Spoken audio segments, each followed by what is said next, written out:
Oh, geez, this is coming down to the wire. Hey everybody, welcome back to the Canto Drama Club. Here is my Flying Tiger episode 1 breakdown. I'll give you guys my top 10 moments from the episode as well as share my thoughts on how I think this series is going to play out. I'll be doing videos for all of the episodes in this series, so make sure you guys subscribe to the channel so you know when I'm going to drop those videos. Alright, here we go. We've got the introduction of all of the main characters. We've got our boy Michael. Of course, you can't go a Flying Tiger series without Bosco. We've got the ever intense Ron Ing in the house. Veteran actor Eddie Chung at your service. And the one and only Joe Ma, everybody. Moses with the dirty stash. Okay, let's go. Ooh, and we've got Roger watching on. Looks like he's gonna be a scientist here. Ooh, and we've got the strapping young lad, Oscar Leung. Hold on a second. Why are none of the female characters introduced here in this first title sequence? As with tradition with most police shows, we start this series off with a bit of a car chase. And alright, here we go. A female lead introduction. We've got fellow Canadian-born Jeannie Chan.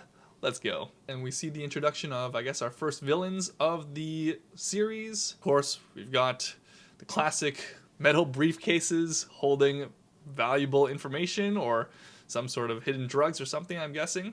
Ooh, and who is this short-haired lady? Never seen her before. So her name is Renee. Is she mixed? Can't really tell. I do have to say, though, I am liking Jeannie's roles more and more in her recent dramas. I support my fellow Canadian. Alright, so it looks like we start things off at a concert where Bosco's character, his mom, is singing. There he is. Go Zilot. And we have a running Bosco trekking along, I guess trying to make it to his mom's concert. And we see Jeannie here sneaking up to the balcony and recording what's going on with these felons. Oh, and look what we got here. We've got Renee sneaking up to the balcony. And she instantly pulls out the gun. Oh my goodness. Is it gonna happen? Like right away? This is like within the first 5-10 minutes of this episode. Exciting stuff. And a gunfight breaks loose on the balcony. Whoo! Okay, no one even realizes this because the silencers are on. And it looks like we got some of our first deaths of this series. Wow, it was one of the main, I guess, villain guys as well, so short-lived for him. As we continue along this action-packed first arc of this episode, we see Renee looking like a true video game assassin. This looks straight out of a scene from, like, Bond movies or something. To be honest, I'm not too sure about the practicality of her outfit. She's wearing kind of like a crop top type of thing. But she does have some moves, I gotta say. I'm pretty sure the actress who plays Renee has some sort of a kickboxing or a taekwondo background because those kicks look pretty vicious. Again, I'm not too sure about the practicality of that outfit, but looks pretty good. Alright, here we go. So, Bosco's character, Jern Ga-hin, finally arrives to the scene, and he has a real smart idea. He intends to move the people out of this room. Of course, what do you know? As they're walking along in the corridors, they get intercepted by the felons. And like I said, real smart idea. Now you guys are all hostages. Alright, here we go. First time in action this series. Feifutoi, assemble! Alright, we've got the action squad ready to go. Outside the facility, they are rolling in. They've got their game plan, ready to take over and save the hostages. And remember, we've got 3 of the members of the Feifutoi inside. What is the plan here? Cicely's character steps up and starts to talk to Renee. Renee literally points the gun at her and is like, hold on a second. Why are you so calm? Who are you? And with confidence, she says that she's a police officer. Obviously, everyone is on high alert at this point, but she's like, I can teach you how to negotiate with the cops. And if you don't hurt anybody, we will get you out of here. All right, here we go. Boss move Renee walks it out in her crop top and asks for a negotiation. Obviously, they send out some negotiator, and she's like, not you. We need someone who's actually in charge, who can call the shots, so give me that guy.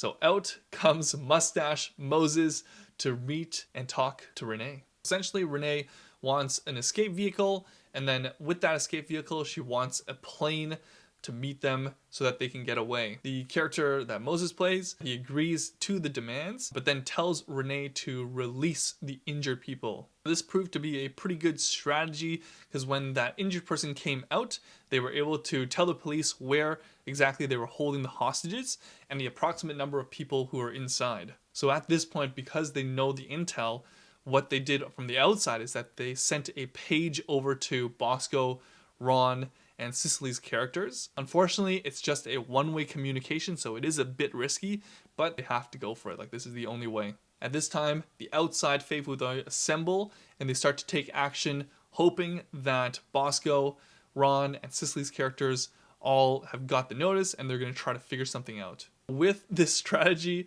they use Bosco's mom as a distraction. Bosco uses this time to quickly sneak out as Ron is asking to get the medicine for the mom. Oh man, Bosco is on a one-man solo mission here. Alright, so Ron looks like he finds the medicine, and there he is. There's Bosco. He's ready to go, ready for action. As they're trying to get away, Renee spots Bosco trying to run, and he jumps and jets on out of there. Alright, little fight scene with Ron Ing here. Very nice. Not nice enough though. Gets caught, gets captured, brought back in with the rest of the pack. And oh no, she picks up the pager. She is going to know what's going to happen with their plans. Don't fall into her trap. Alright, so Bosco actually weasels his way into one of the rooms where there's a phone, and he gets a call out to Dawn. Oh my goodness. Alright, so here is the setup. So with the pager, the notice was for them to cause some sort of distraction so that the extraction team could come in through the side door. But here's where the tricky part comes in. Bosco's character, he leaves Dawn on the phone, but doesn't say a thing. Man, the tension is high here. Oh man, Renee and her crew are definitely just behind that door, waiting and just setting up for when they break through. Holy, call off the mission. Call it off, call it off. They're just waiting. Don't step into this trap. Oh, jeez, this is coming down to the wire. Oh man, Dawn calls to abort the mission and instantly holds off. They don't blow anything up. They wait because they know something is wrong. The call is to fall back right now. Jeez, what a tense situation. And even when they come back out, Renee knows exactly what they were up to, and she comes out as well and she says, "Quit playing these silly games. Get me my car, get me my escape route. Don't play anymore or else I'm going to start leaving bodies out on the ground." Yikes. Moving on in the episode, we see that Bosco has snuck out still and he's listening in on the conversation, and these henchmen call Renee Highness. What? Who is she? Is she like some sort of royalty? Like, what's going on here? So it looks like they send one of these henchmen out to the bus that was going to be used for their getaway, and he puts a bomb down. Oh man, the bus is just there as a diversion. This is always the case. They always use the hostages and all these other little things as diversions for what the real plan actually is. And guess what? Bosco, Ron, and Cicely's characters realize this because when they see all the hostages, they notice that Renee is missing, and they also notice that the box is missing. Alright, here we go. This is where it all happens. All the hostages come out. Can they save everyone? Or are there going to be any casualties here? Oh, so the call from Dawn is for everyone to get down. And Cicely also echoes that. And everyone gets down, but the call was in Cantonese. So I guess all these felons, they aren't native Cantonese speakers, so they didn't know what was going on. So when all of the hostages duck down, the police start to open fire on them. Whoo, let's go. Nice plan there. Oh no, someone got shot though. One of the Feifus are down. Oh man, but one of these guys, he's gonna detonate the bus, and as everyone else is clearing out and getting out of the way, there it goes. The call is sent. Boom! The bus explodes. Whoo! Let's go. Oh, the diversion. Bosco finally clues back in. It's like, oh yes, right. I did overhear them say they were gonna leave. Oh man. Alright, here we go. Bosco, Ron, get it going. Oh right, and the Sicily's character, her name is Xiuyu. Right. So the main characters, it's Zheng Ga Hin Go Ga Lo, along with Cicely's character who is Xiu Yu. Alright, so it seems like Renee has escaped via the subway station and she is on her way out of there. Again, still rocking that nice crop top outfit. Here we go, final scene, car chase time, let's go. This first episode, boy oh boy, it's full of action. Alright, what the, okay, this whole scene, there was so much drifting. It's probably the longest drifting scene I've ever watched on like any TV series or movie. Like they just keep going, they just keep drifting. Like the whole time I'm talking right now, the scene is still going on, they're still drifting, pretty sure around the same truck.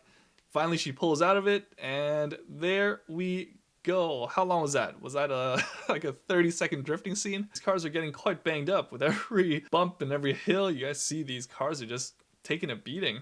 Oh man, and is this how it's gonna end the first episode? They're coming up close to the harbor and boom, it crashes in and Renee's car, whoa, it ramps up past theirs and flies straight into the water?